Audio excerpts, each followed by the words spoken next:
Okay పిల్లరా, బాగున్నారా? దేవి వాక్యాన్ని క్రమంగా చదువుతున్నారా? ప్రార్థించుతున్నారా? నేటి ధ్యాన వాక్యము మార్కు సువార్త 11వ అధ్యాయము 24వ వచనం. అందుచేత ప్రార్థన చేయనప్పుడు మీరు అడుగుచున్న వాటినెల్లా పొంది ఉన్నామని నమ్ము, అప్పుడవి నీకు కలుగునని మీతో నిశ్చయముగా చెప్పుచున్నా. ప్రభువైన యేసు తన శిష్యులకు ఇచ్చినటువంటి గొప్ప వాగ్దానం. అందుచేత మేము ప్రార్థన చేయనప్పుడల్లా మీరు అడుగు వాటినన్నిటినీ పొందుకుని ఉన్నారని నమ్ముడి ఎరట్టున్నాడు. దేవుని సన్నిధిలో మనము దేవుని కొరకైతే ప్రార్థన చేయుచున్నామో దానిని మనము పొందుకున్నామన్నటువంటి నమ్మకము, విశ్వాసం మనలో ఉండాలి. మనము ఏది అడిగినా దేవుని సన్నిధిలో అది మనకు అనుప్రదించే దేవుడు గొప్పవాడు.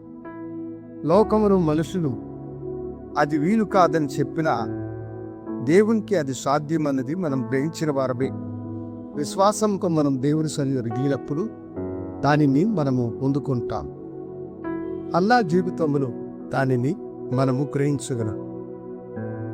అల్లాకు అనేక దినాలు పిల్లలు కలగలేదు.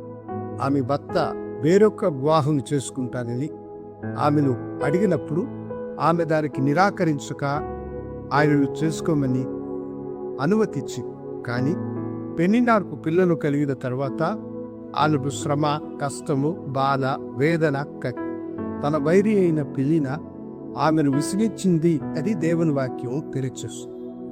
ఇప్పుడు హన్నా దేవుని సన్నిధికి వెళ్ళి తనకు కుమారుని ఇవ్వమని దేవుని సన్నిధిలో ఆమె బ్రతిమలాడి ప్రార్థించి, మొదటి అధ్యాయం 11వ వచనాన్ని మనం చూసినప్పుడు సమూయేలు గ్రంథం, అన్న నీ దాసురాలైన నా యొక్క దీనస్థితిని, నా ఆవేదనను చూసి, ప్రభా నాకొక కుమారుని అనుగ్రహించితే వాడు బ్రతుకు దినములన్నిట నీకు ప్రతిష్ఠుడై ఉంటాడని ఆమె ప్రార్థించిన ప్రార్థనను దేవుడు అంగీకరించి దేవుడు ఒక చక్కని కుమారునిచ్చి ఆశీర్వదించున్నాడు.